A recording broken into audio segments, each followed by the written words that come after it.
This week's podcast is brought to you by CycleWorks. Guys, I want to thank CycleWorks so much for sponsoring this podcast. If you are at all interested in biking or riding your bike down a trail or out at Pat Mays Lake at the Barber Hills, the place to go is CycleWorks. They've got all kinds of bikes you can check out, all different styles. The Hilliards are amazing people. Go check them out. Welcome to another Paris, Texas, a podcast. This is a podcast where you get to listen to people's stories, people that have either influenced or lived in the city of Paris, Texas. I love hearing their stories, and I can't wait for you to hear the next guest.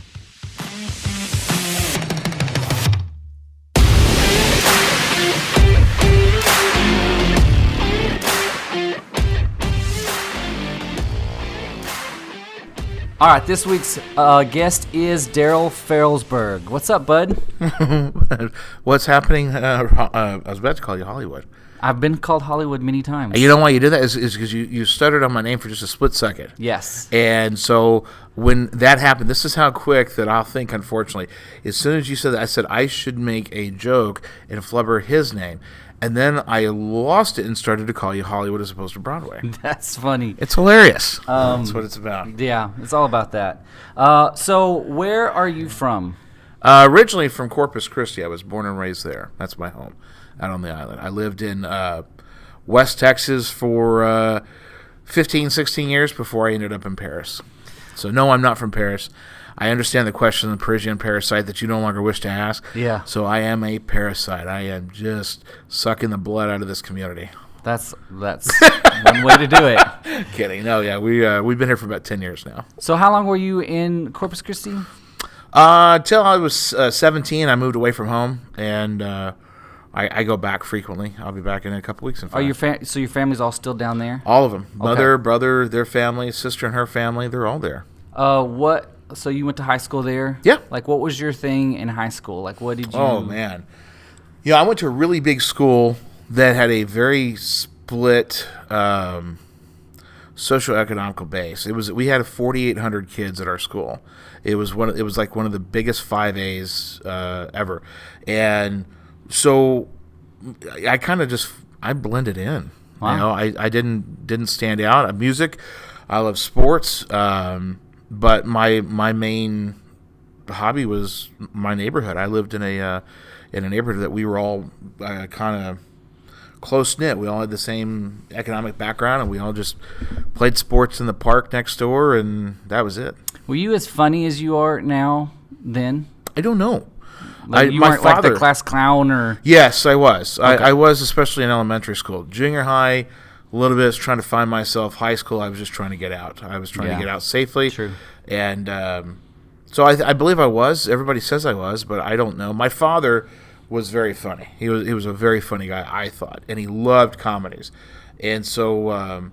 did y'all grow up like watching like shows? Oh, yeah. No, absolutely. I watched, my father and I, Saturday night, we'd watch Saturday Night Live in the late 70s, early 80s. That was his thing, and loved...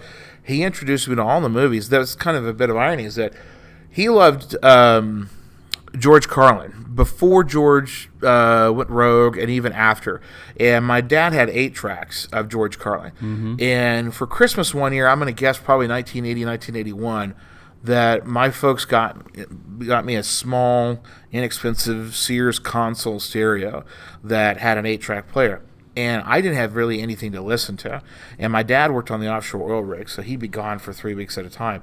So I started listening to his 8-tracks, and he had the old Cheech and Chong 8-tracks, and he had the old George Carlin 8-tracks, and even Richard Pryor 8-tracks, and things that a child shouldn't be listening to at the age of 10.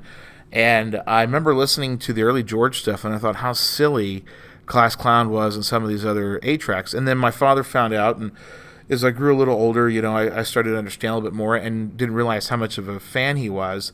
Unfortunately, he passed away when I was younger.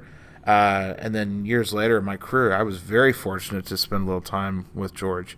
And I could just only imagine how thrilled my father would have been. That's awesome. Yeah, kind of comes full circle, I guess. Do you remember your first live show you went to? Mm-hmm. Was that in... For me or to see somebody?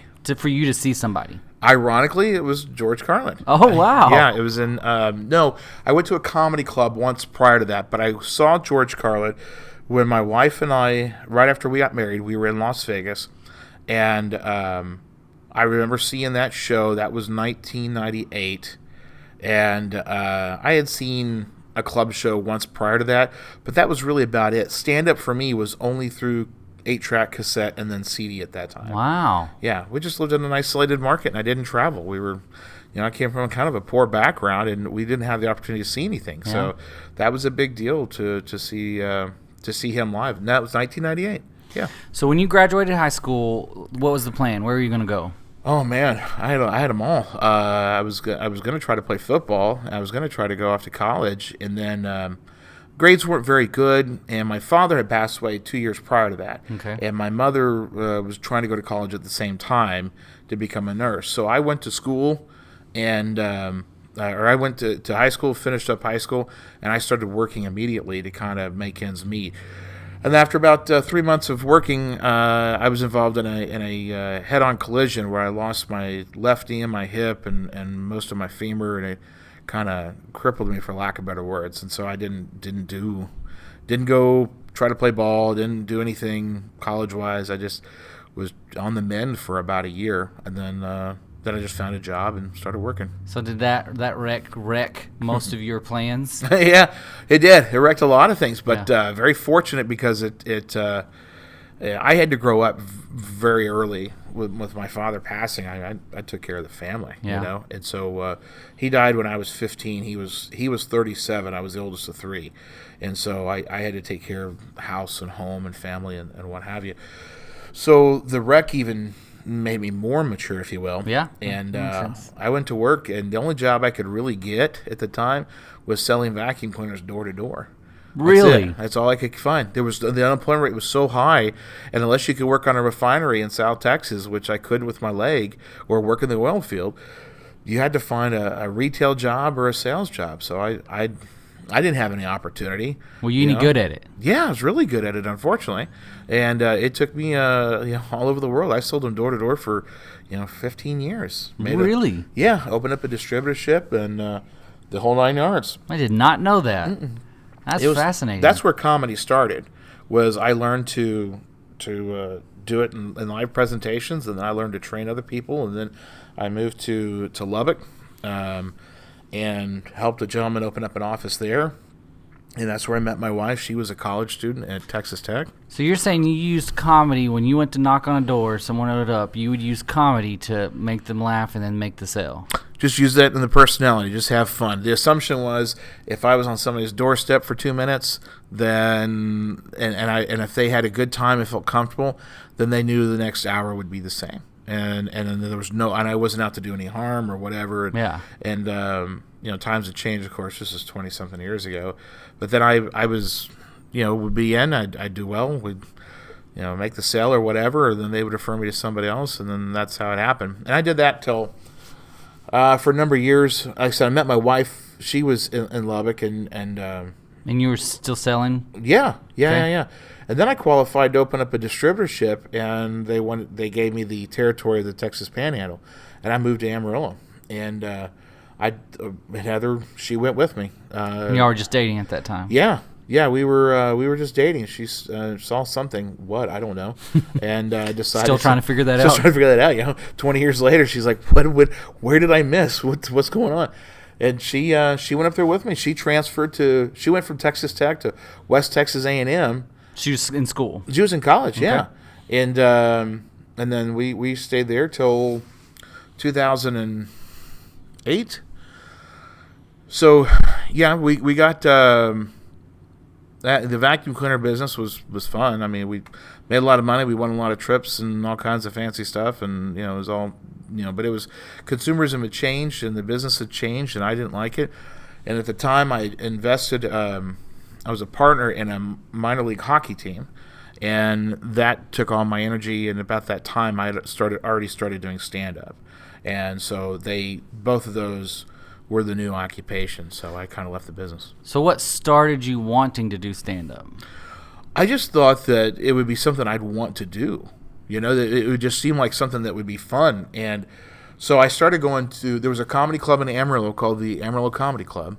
And I would go there on open mic night on Wednesday nights, and I would watch. I wouldn't go up. So for the first 7 weeks, you soaked it in. Just watched. I just wanted to see what they were going to do, what was involved, and just kind of watch them. I'd already written 5 minutes of material out. I already had my first 5. I was ready to go. Then I remember his name. His name was Tony Durda. He was the local weatherman, and he had brought some friends to open mic night, and he went up on open mic night. And to be frank, he, what we refer to as, ate it. You know, he bombed. And I thought, this is your night. Go behind somebody that just bombed, because if he bombed and you can dig it out, you're going to be okay. So I went up on stage. I did my 5 minutes and did terrific. When I came down, the house MC, the comic that was kind of resident there, Aaron Baker, pulled me aside and said, "How long have you been doing this?" I said, "Oh, it's my first time." He said, "Oh, you're out of here." No, and yeah, no, really, it's my first time. I've done other public speaking events, so that became natural to me, but the content was written well and was put together. And he said, "Let's talk." And that was the beginning. I mean, that really was. He set me down and said, "You need to get up on stage more." And he took me under his wing and kind of taught me the protocol, the business, and what I needed to do. I mean, here's a guy, you know. Again, keep in mind, at that point in time, I was a semi-successful business person, you know, and a full-grown man with a mortgage and and everything else, and an office building, and this guy was teaching me this new line of work, and I just from there just took off, you know. Wow. And it's been. And you weren't married yet. At that time, we were married. Oh, you were married. Yeah, okay. I was married. I've been doing comedy since right before my son was born, so 17 years. Okay. And I professionally, where I did it full time for the last 12 years. But that time prior to that, it takes a lot of time for somebody to get to the point where you can go on a stage, do 45 minutes, and then get paid for it, that you can respectfully go home and say, "I got a paycheck." Yeah. It takes a little bit of time. And fortunately for me, I was fast-tracked a little bit, because I was older, a little bit more mature. You know, I didn't have some of the saddles that come with some of the challenges. You know, a lot of people that end up in comedy, it's typically some form of therapy. There's something wrong in their life. That's what they say. We're all damaged goods. Mm-hmm. I think that's true to a degree.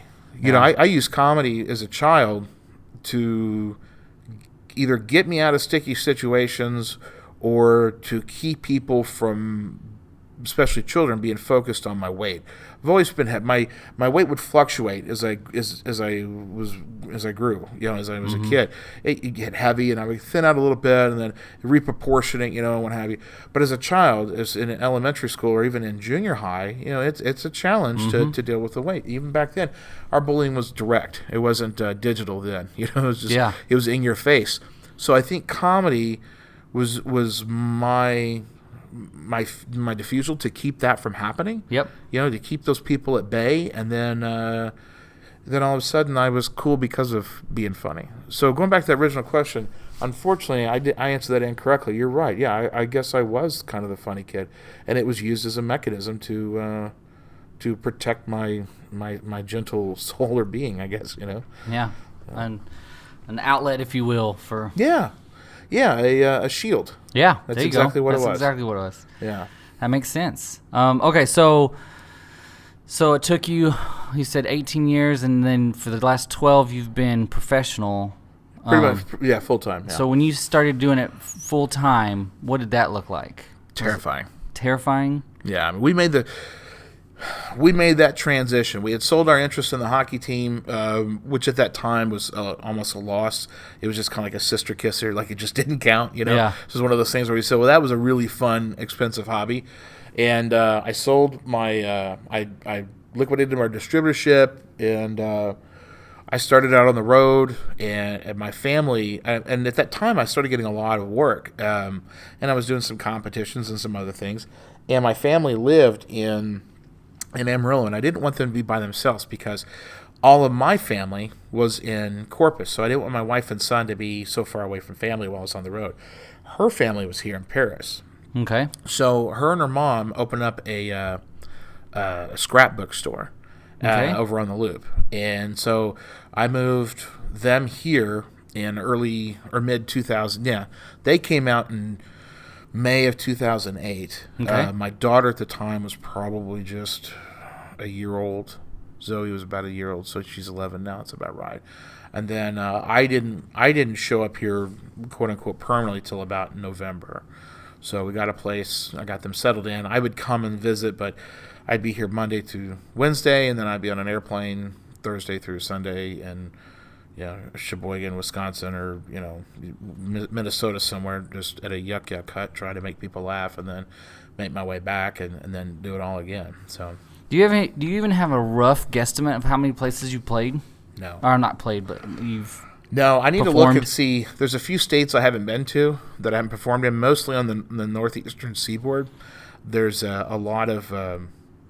It's a harder set of comedy in my book, and I've talked to agents and like, no, you would do great, and I would just say I'm terrified of New York audiences, Los Angeles and West Coast audiences, no big deal. I love them. Flyover states, the Midwest, love the Midwest. I think it's terrific. I mean, I'm very fortunate that I have enough comedy clubs and theaters that are within a 5-hour drive or a 2-hour flight that can keep me busy year round. I try to work 150 nights a year, and then I try to leave the rest open. Family. Yes. And so and it's kind of hard because when June comes, May and June, I try to stay off the road because that's summer, and we're big lake people, and we spend a lot of time. We cross the border and go to Beavers Bend for weeks at a time. And then my son plays high school football. So when the fall starts in August, September, and October, I don't want to miss those Friday night games. We have 1 year left as a senior, so I'm not going to miss them. And the comedy clubs, they contract you Wednesday or Thursday through Saturday night. So you have to play all the nights. So I don't have anybody booked other than little one-nighter bars or these little theaters. I find these 150-seat theaters that we go in, book a show, and that's my paycheck for the week. And unfortunately, that's what I have to do. But I wouldn't miss them. I wouldn't miss those for the world. Yeah, it makes sense. Yeah, I mean, my dad missed so much, dying when he did. Yeah, because he was gone for. Yeah, he missed it all. Driver's license. I used to tell myself that I would live long enough just to make sure I did the things that he didn't. Yeah. And then I realized, well, he didn't do a lot of things. So I guess I'll have to live a long time. I'll walk my daughter down the aisle. I'll go to the football games. I'll go to graduation. Oh, graduation! I missed graduation. I missed it all. So I don't want to miss any of that stuff. Yeah. So I'm here. That's awesome. Yeah. So have you ever done any non-U.S. gigs? Yes, Canada, Mexico, but nothing. I haven't done. I was scheduled to go to the Middle East in 2009, and on a Armed Forces Entertainment or USO thing, and I really wanted to do that, but Zoe was just a few months old at the time, and Heather and I talked about it, and we thought it was best not to. And the opportunities come up once or twice more, but just timing. I have a very good friend who does it a great deal. Slade Ham, he's a terrific comic. He's constantly, if you watch his Instagram feed, you'll just be jealous because they were in Greenland doing a base in northern Greenland. 3 days later, they're in, Puerto Rico or someplace, Then he's in Europe, and he's in here and there. And so, I kind of envy that. I suspect I kick one kid out of the house next year. I've got 7 years left on the other. Maybe then. Yeah. Maybe it'd be like vacation for you guys. Yeah, that's kind of how I'd see it, because when I looked at the itinerary in the last one, we would fly to Ramstein in Germany, and then, we go to Amsterdam, have a layover in Amsterdam, and then we went to Ramstein, and then we flew from Ramstein to, not Yemen, Saudi Arabia or someplace, and then they were going into Afghanistan and Iraq, and this is during wartime. I mean, when you do those, you're on pallets in some cases in a tent on the front line, and trying to make these guys laugh and have a good time, remind them of home. I've done a lot of other military stuff stateside, and they're super appreciative regardless, So maybe we'll maybe we'll do that. Also, the other part of that too is when you go to those, they give you the flap jackets, the military bulletproof. And I saw Ralphie May before Ralphie May died. Ralphie went to Afghanistan, and Ralphie's a lot bigger than I am. Well, he's dead now, but he was a lot bigger than I am. And they didn't have a flap jacket that fit him, So he was more of a target than he was anything. And I have no interest in doing that. So they'd have to get, I guess they have to clamshell him since I'm big, like they do with the. I went to the hospital a couple years ago, and they went to put a gown, and they had to put 2 gowns on, one on the front, one on the back. They clamshell you so that there's no surprises either way, apparently. And I assume they would probably have to do the same thing with a flap jacket. Or I don't know what they call them, a flap jacket or a flak jacket. I don't know. I'm not sure. It's something like that. I should know, but I don't. You get a helmet and you get a bulletproof vest type thing that they give you, and that tells you what kind of environment you're going in. Yeah, for sure. Yeah.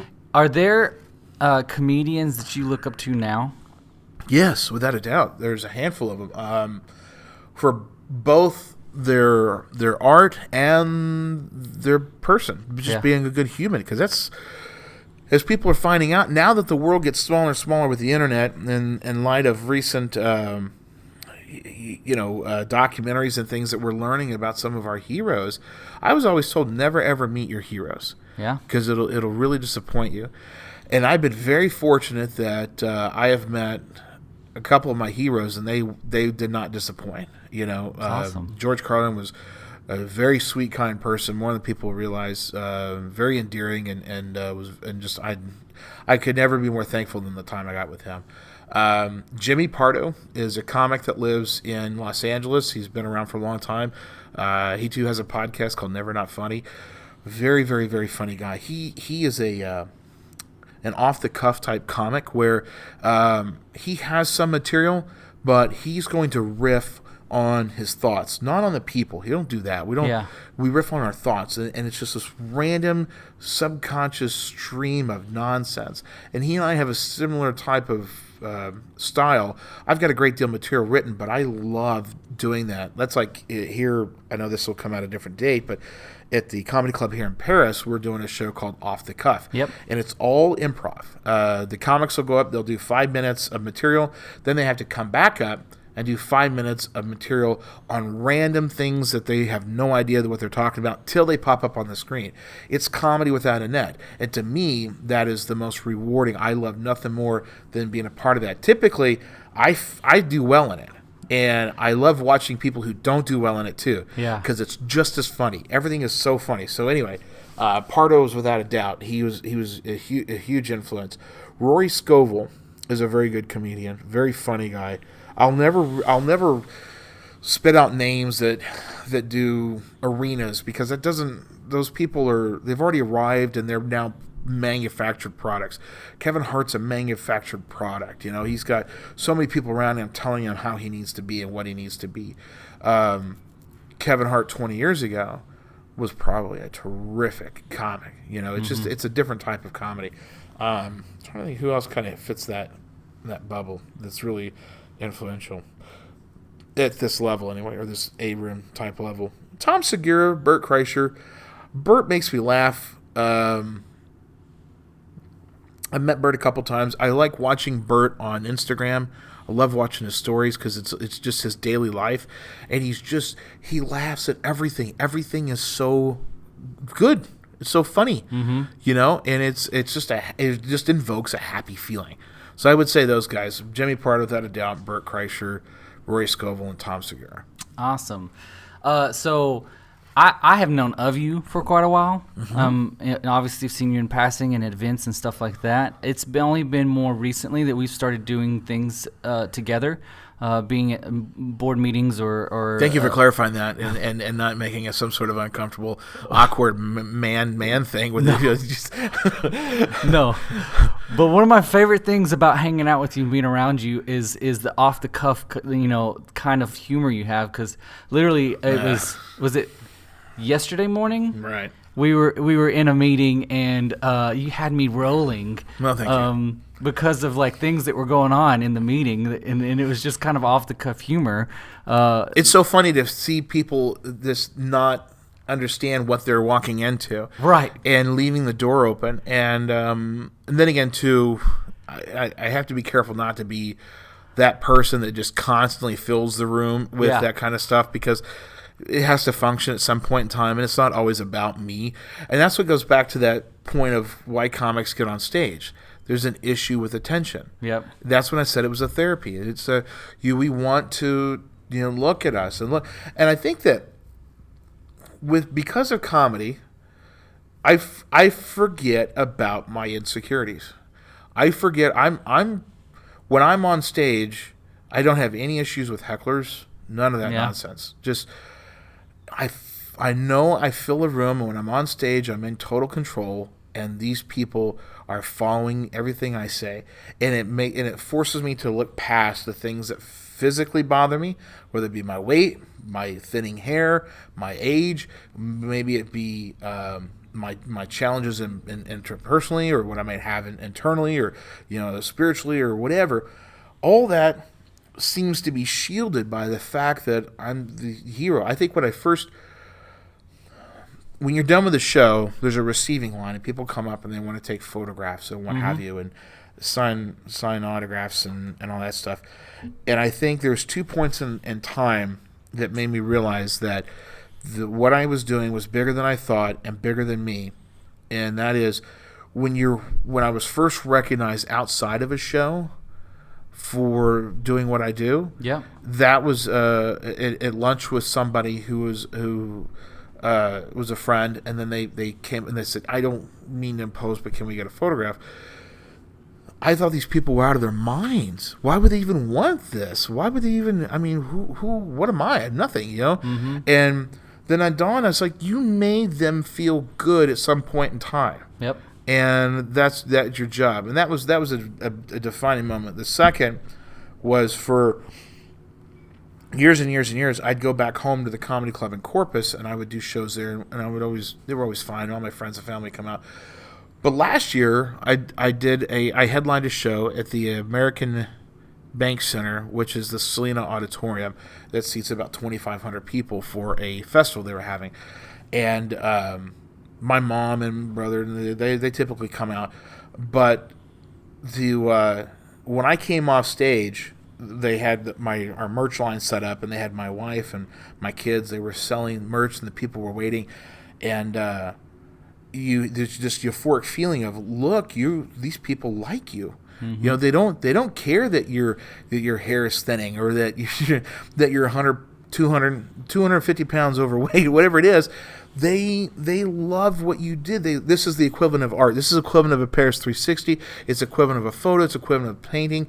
They love so much the words that we crafted together to put into a joke that they deemed it necessary to spend a few dollars with you and to stop and want to say hello. Mm-hmm. Then when it was done, it was done. You're just a person. Yeah. It's a weird thing.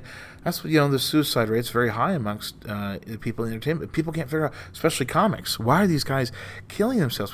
Brody Stevens just killed himself not even a month ago, and it's probably not a common name in the comedy outside the comedy world, but in the comedy world, he was a hero, just a legend, and just off his meds and took his own life. And it was like, why? Robin Williams hung himself. Everybody's like, why?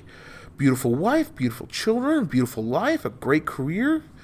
Didn't want to face the world with the disease he thought that he had coming down the pipe, or whatever.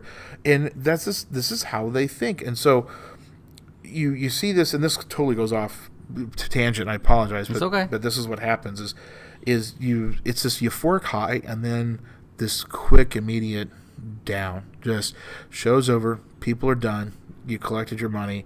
You're sitting in a hotel room. It's 3:30 in the morning. You can't come down. You're still high from the work. You're still jacked up, and you can't come down. And then when you finally do, you're by yourself in a hotel room in Sioux City Falls, Iowa.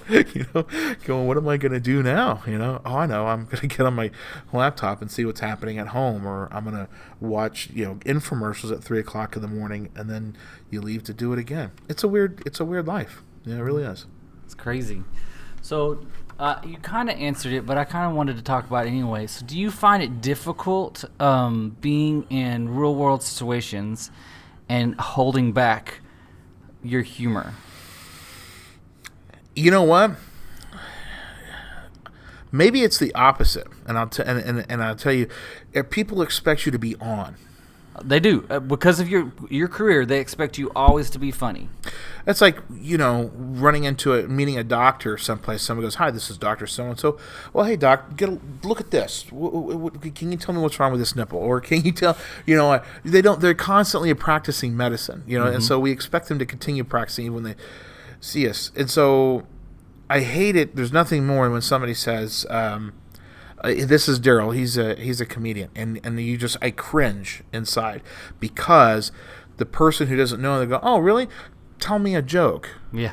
Oh, okay. Like a knock joke. Right. Well, do you have $8 on you or whatever it is? Because I get $10 for every 2 minutes or whatever. It's almost kind of upsetting. So like I was in Florida recently doing a run there. We had been traveling all day, and we show up to the hotel and we go to check in. They ask for your name. And they go, "Oh, you're the comedian that's playing down the street." I said, "Yes, ma'am." And they go, "Oh, great." And I said, "Yeah, I'm looking forward to it." She goes, "Well, you don't seem very funny." I was like, "Oh, well, you don't seem very educated." I don't know. I was just like, "Why are you doing this to me?" Yeah. And she made the comment. She looked at the other and goes, "He's gonna have to get it together for tonight." I was like, "What are you doing? Just let me be." So it kind of goes the other way. Yeah. They expect you to be on and you're not, and I think because of my size and how big I am, not just weight, but height and girth of my shoulders and my brow, if I'm not smiling, then there's something wrong with me. Yeah. That he's mean, he's tough, he's a pain in the backside or whatever, And it's not true. It's just, again, you're a dancing monkey to some people. And they're like, "Come on, dance. Do it. Hop. Let's go. Show us something." But yes, it is in that case too. Sometimes you have to pick and choose. Timing's critical. Children don't have it. Yeah. My children are very funny, and they're learning timing. They're learning to pick the right time. My boy, it took him longer. He would just the wrong time say the wrong thing. It was funny, but not right now. Is that something they've asked you to kind of guide them in? No. Do they want to be? No. In your career? No, and I don't know if I'd want them to be. I want them to do whatever makes them happy. That's true. Yeah, always. that's the most important. My son did stand up. We just talked about it one day, and I said, "Do you want to do it?" We happen to be here in town, and I said, "Well, we've got a show tonight at the club. Let's do a little 3-minute set." So we sat down. We wrote some jokes. He was 10 at the time. Got up, did it. They loved it. Of course, he's 10. It doesn't matter what comes out of his mouth. Yeah. They gave him a standing ovation. It was on video, and he sat down and loved it.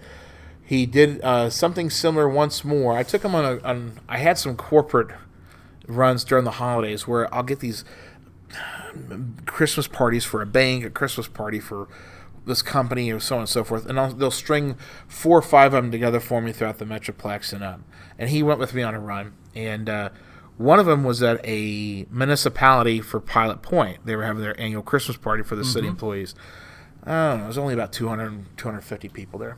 And we get on stage, and it's a terrible situation. There's 2 schoolhouse pianos, and then their PA system is a small karaoke machine. And my son, pretty clever, says, "Hey, you see that they got a karaoke machine up there?" I said, "Yeah, I know. It's going to be our PA." And he said, "You got to just tell them for fun that the jokes will just roll across the screen. If they don't hear them, they can just read them as they go along." And I thought that's pretty sharp for a kid. Yep. And then he said, and then he made the comment, goes, "And if things go bad," he goes, "you can always do dueling pianos." And there's 2 of them up there. And I said, "It'd be fun." I said, if things don't go well, because sometimes you look at these municipalities where the rules are extremely strict on content. I mean, very strict. They're stricter than church policy shows, which I've done a couple of those. I've done some churches, and their leniency is a little more so than a municipality, because if there's an issue, it could be at HR on Monday morning talking about it, So I can't say this, I can't say that. We can't talk about this issue. We can't talk about that. It gets narrow. So I say, it'd be fun is if I start to tank, or if I don't like it, I'll call you up and you can just come play piano. And he goes, "Oh, that'd be great." So I get up there, I'm 20 minutes in, and I'm doing very well, in fact, and everybody's having a great time. And the crowd's pretty split. You've got some really young, progressive, excited people, and then you've got some folks who really should have retired 10 years ago that are showing it by the color of their hair. And so they're not getting all the jokes. And I thought, you know what, let's go ahead and do it.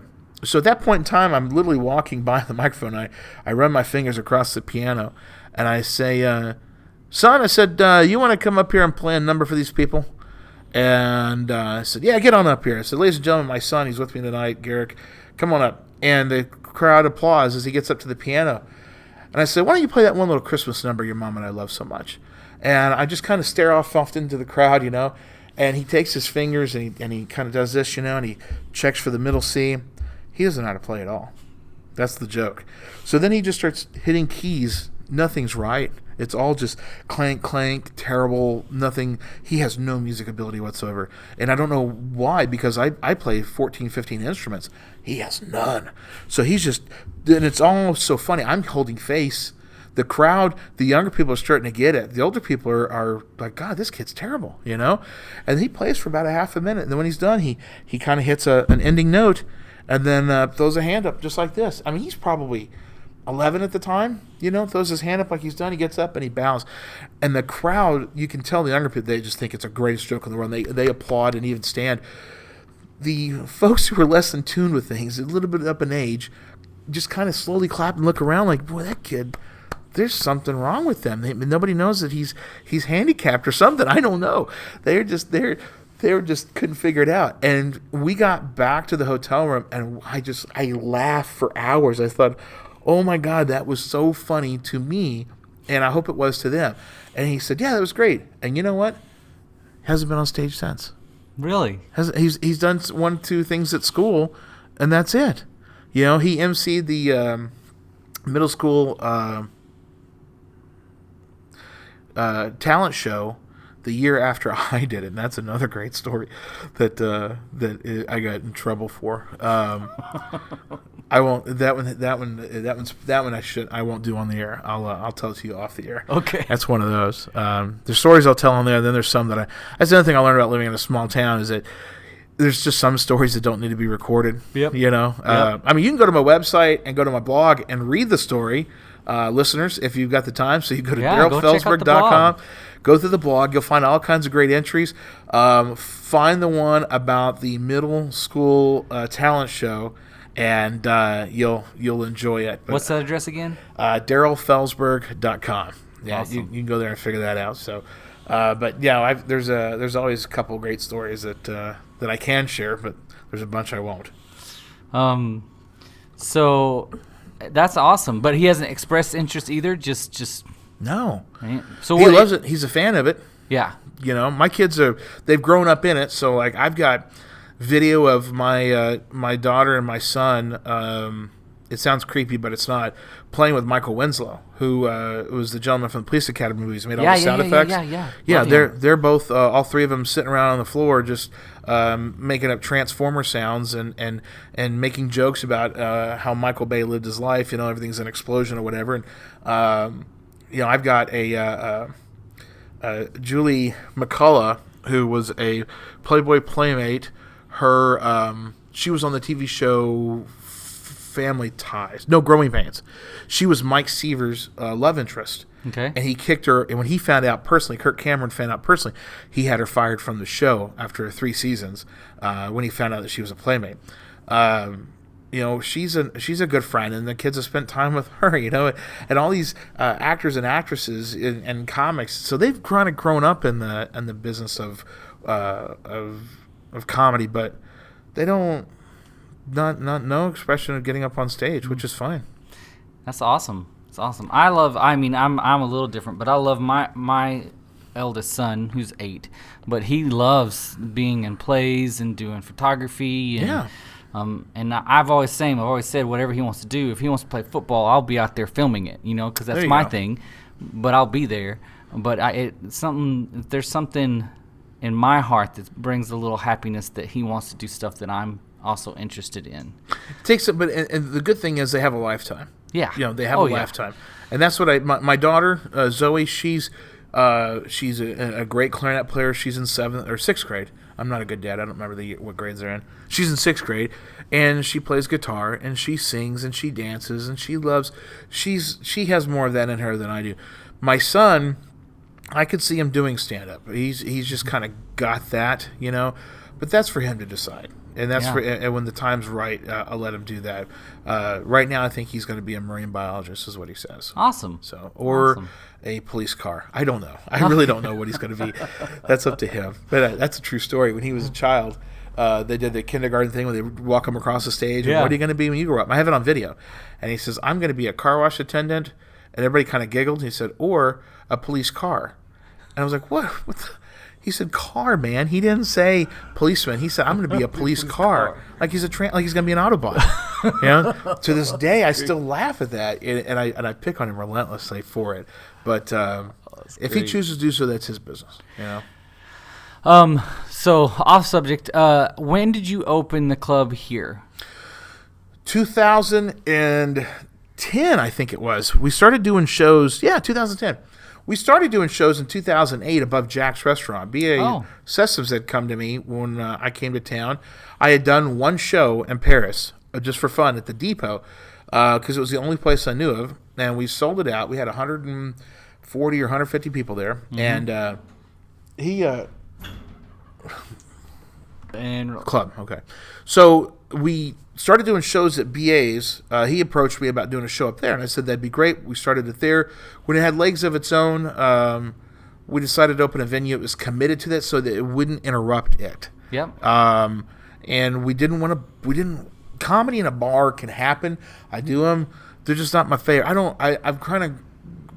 When you start off that way and you're in bars all the time, you don't want to be in them anymore. I think they're great to visit once in a very great while, but I just typically don't go. So I wanted someplace where you and your wife could come, sit down, have a show, not worry about anything, enjoy it, have a great time, and then be done and go. You don't have to worry about messes or people being drunk or whatever. And so it had to have a place of its own. It's hard for it to exist. It doesn't make money. Often it's in the hole. But it was started as a place for me to work out at. There's no open mics. I have to travel to Dallas if I'm off the road to go to an open mic. There I can go to 30 of them in 2 nights if I need to. But if I have someplace here that when I'm not on the road that we do a show every 2 weeks, then I'll hop up on stage 5 minutes in between somebody, work on something new, hop off, and then we bring some sort of culture to town. Well, then I realized that people would also want to see improv, intimate music, dueling pianos, that type of stuff. So we just let the stage rotate. As long as it's not, I say live music, Cass has done a show or two here. He's doing another one here next week, I think, or week after. Susan, God, I can't think of her. Susan Gibson. She's the one that wrote Wide Open Spaces for the Dixie Chicks. She's done a show here.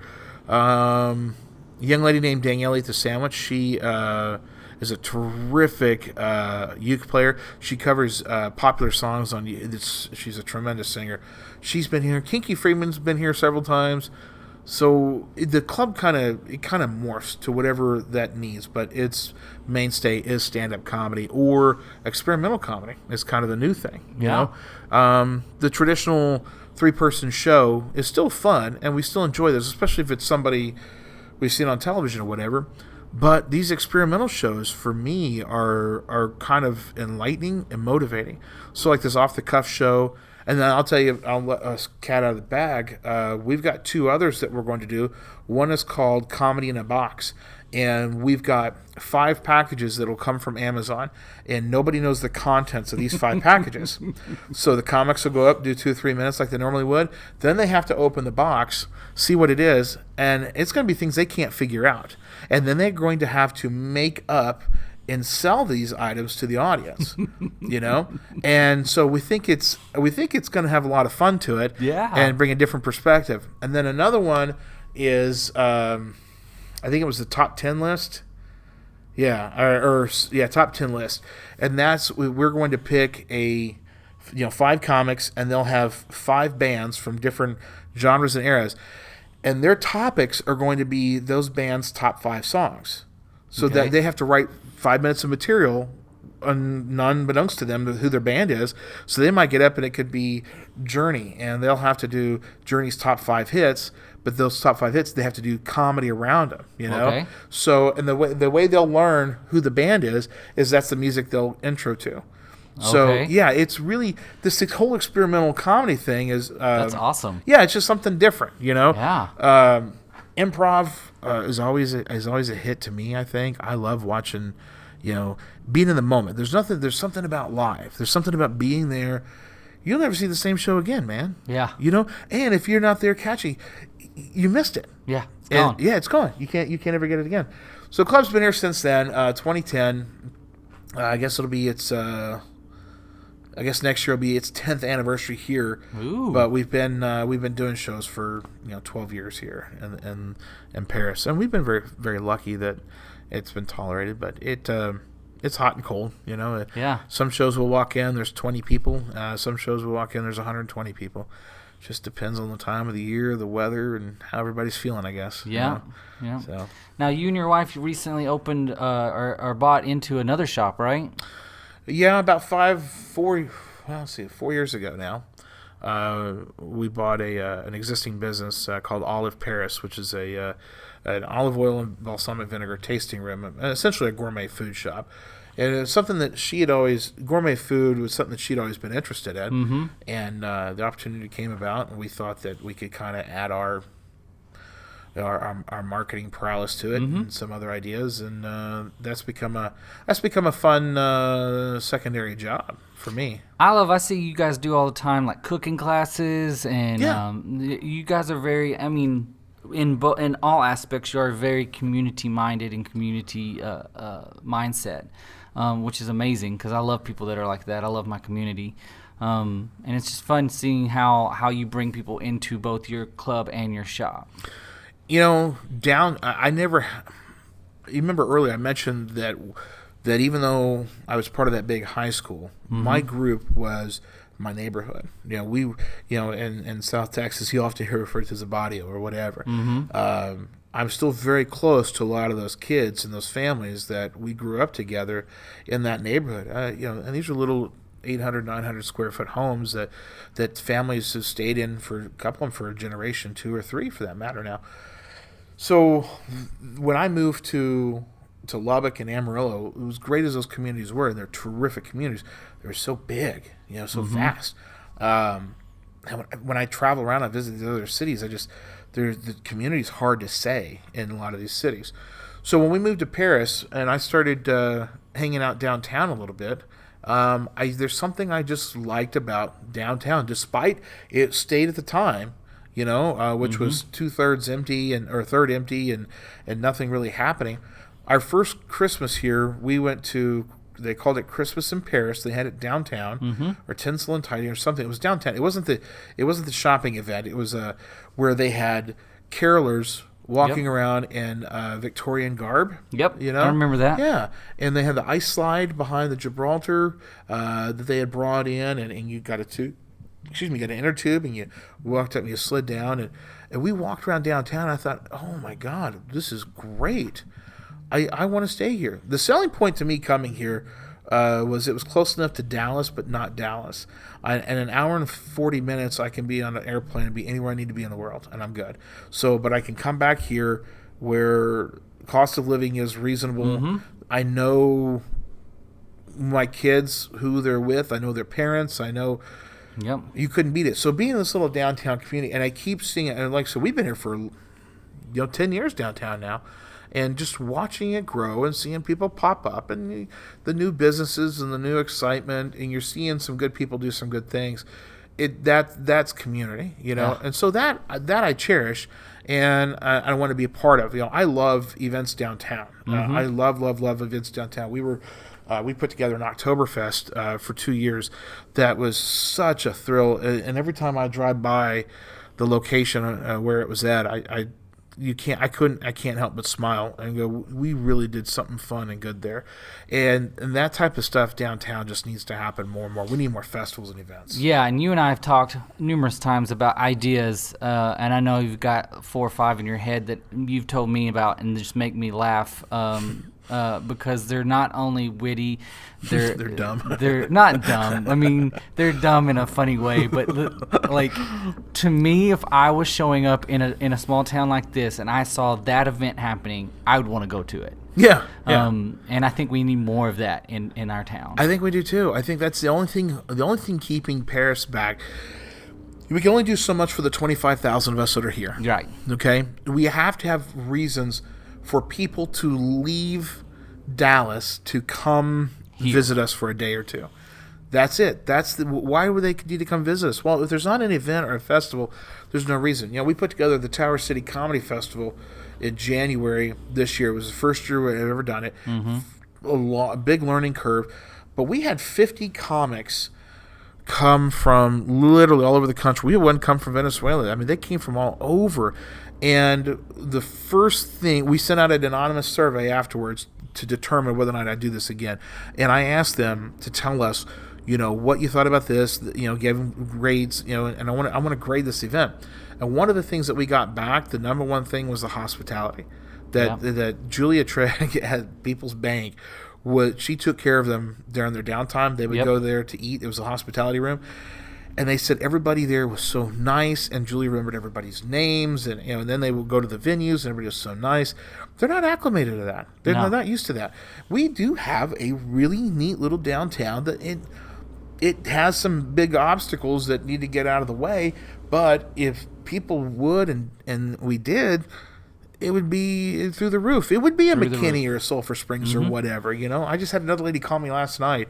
A little town called Hugh Springs, out of all places.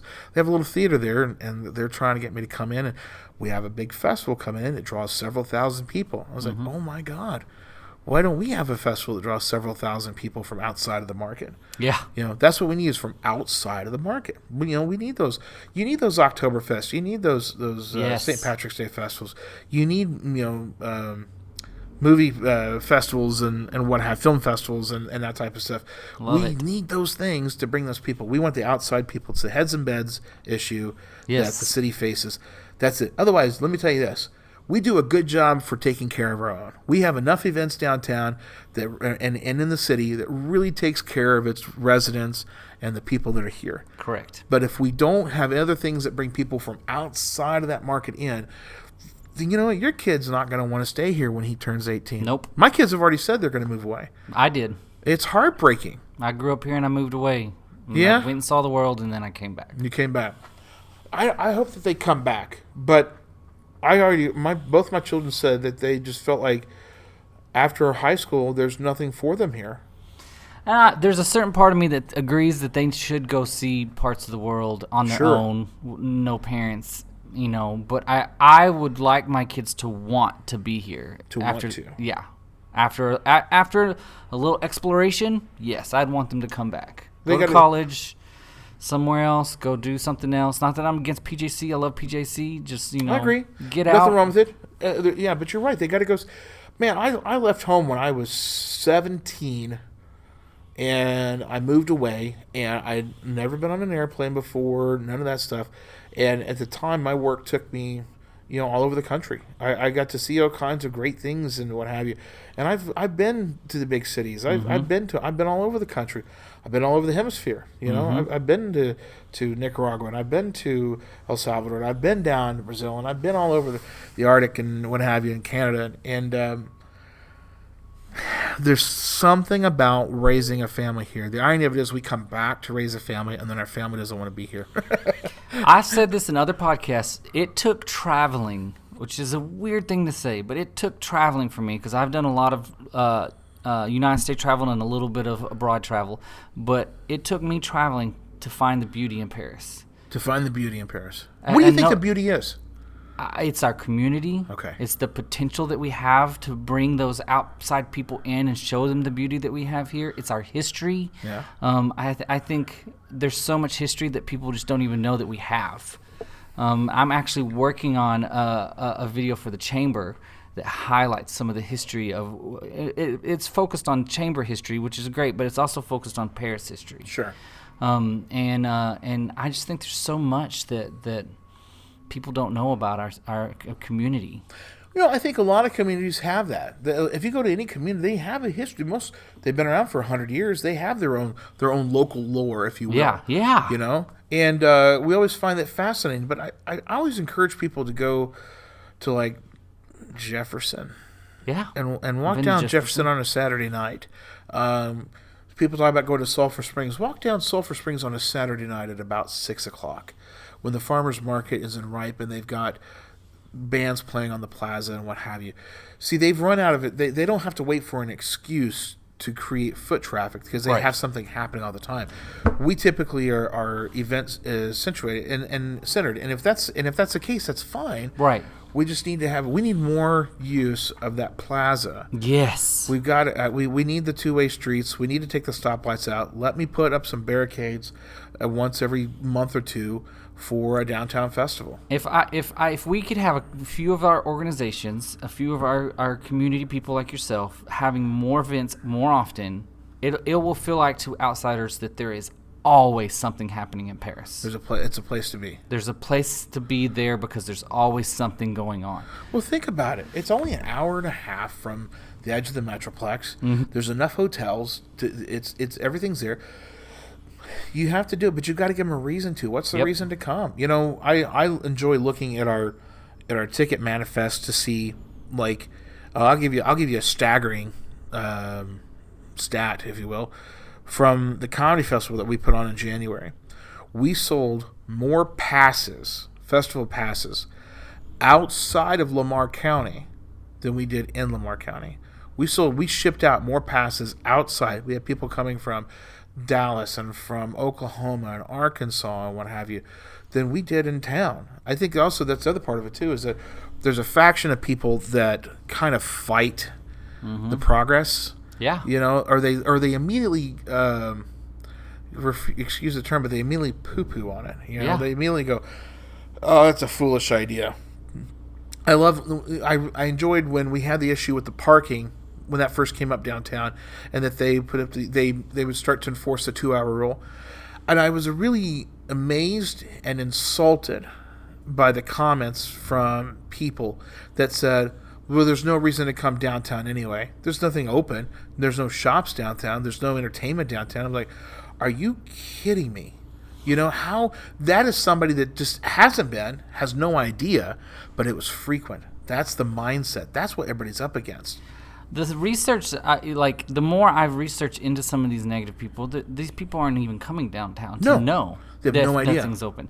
Literally, the other day I was talking with a person, and they've noticed a comment on Facebook saying that I was going to go downtown, but I decided to go to Sherman because there's no parking. How dumb. That person happened to live. The person that saw this on Facebook happened to live downtown, stuck her head out the window, took a picture of literally no cars in parking spots, completely open. Yeah. All the way to downtown.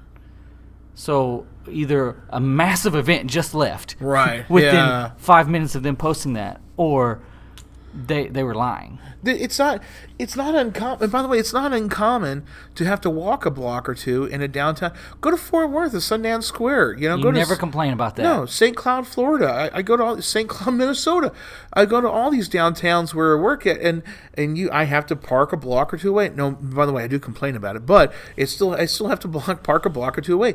You don't have to here, but you don't turn around and go home. No, and I don't deny the fact. Oh, I'm not going to spend money down there now. I'm not going to go down. Oh, that's a good call. Way to go. You're biting off your nose in spite of your face, and you don't get it. You're part of that community where, who was it? Somebody yesterday in the meeting said that there hasn't been a mall built in 20 years.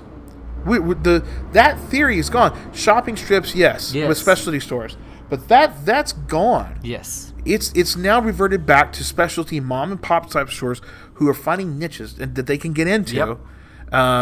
Similar to ours or some of these others that they can't compete with. It comes down to supporting your community, caring about the people that you live around. Yeah. Now I get it. there are things in Dallas and Sherman that I want that aren't offered here. Like I what? get that. Like what? Just curious. Go ahead. I mean, there's certain restaurants that I like to eat at that aren't here. If you say Olive Garden or Red Lobster, I will flip this table and this interview's over. I don't like either of those. Oh, that's not fair. They're good people. They're good food places. It's just not my. I'm kidding. It's not my cup of tea. Okay, so all right, just add, let's don't turn tables. Men's clothing. Okay, well, now listen, you're a gentleman with a bow tie, so let's start there.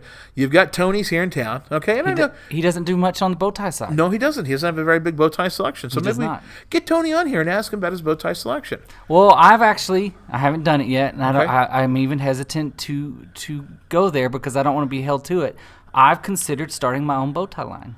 Okay. And I've even spoken with Tony about him carrying that bow tie Your Broadway line. bow ties. Well, why not?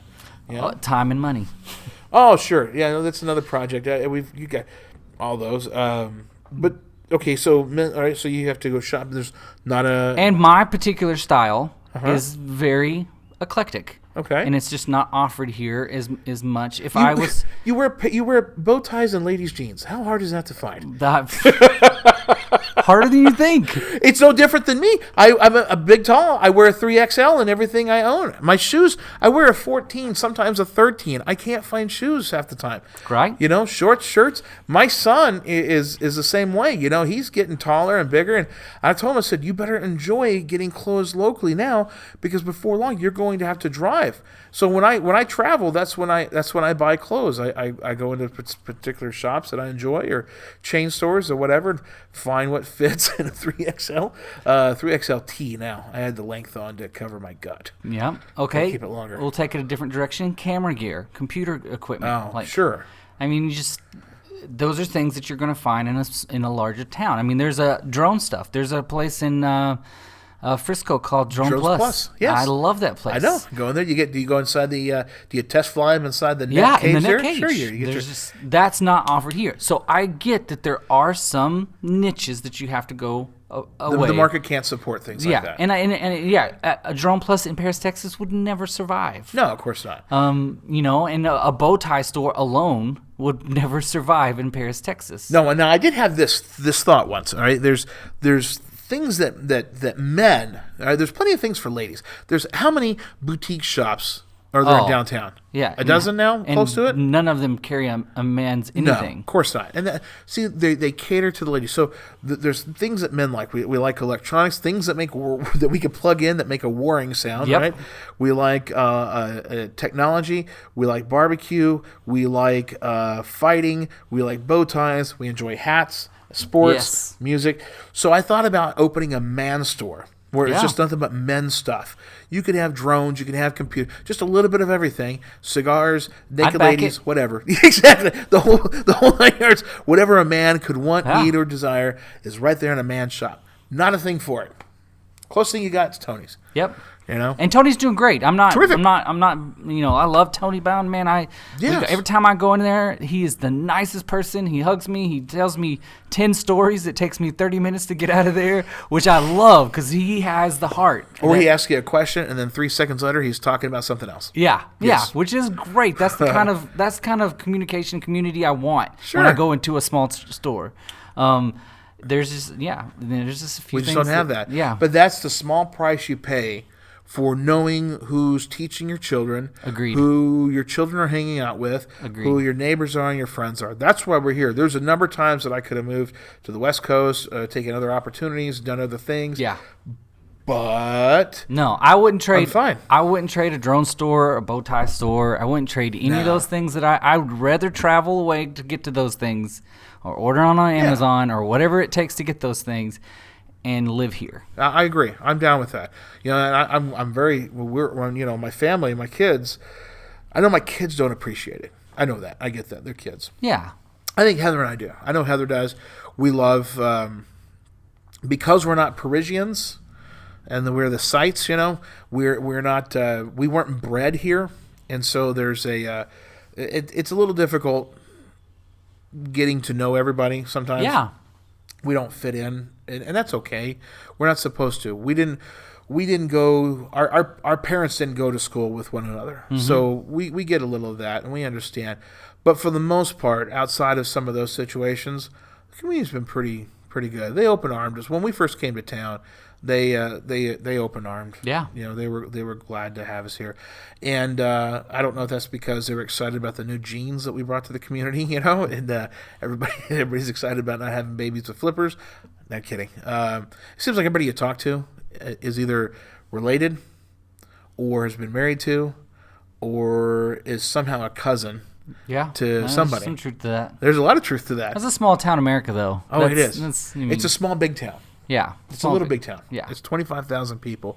It's just big enough to get lost, but just small enough to find your way when you're done. And I love it. I do, too. I agree. It's a good time. Man, thank you so much for being on my podcast. No, thank you for having me. This was fun. This was fun. I love it, and I love that you're a part of our community. I appreciate it. Y'all have been terrific, and I'm glad.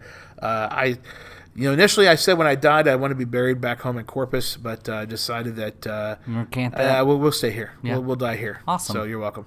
Awesome for that. I love that you have that heart. You mean one that's clogged that I could partially make that true before long? No, that heart? No, that's not what I meant. Okay, very good. All right, guys, thank y'all so much for joining us. As always, we have a podcast every Monday. Tune in next Monday for a new guest. Also, I want to send one more shout out to Cycle Works. Go check them out. It's just warming up. It's perfect weather right now for biking. Go get you a bike at Cycle Works. Talk to Brad. He will hook you up. Go find them on Facebook. Like them. Share their stuff. Thank you guys so much for sponsoring this podcast. We will see you next week.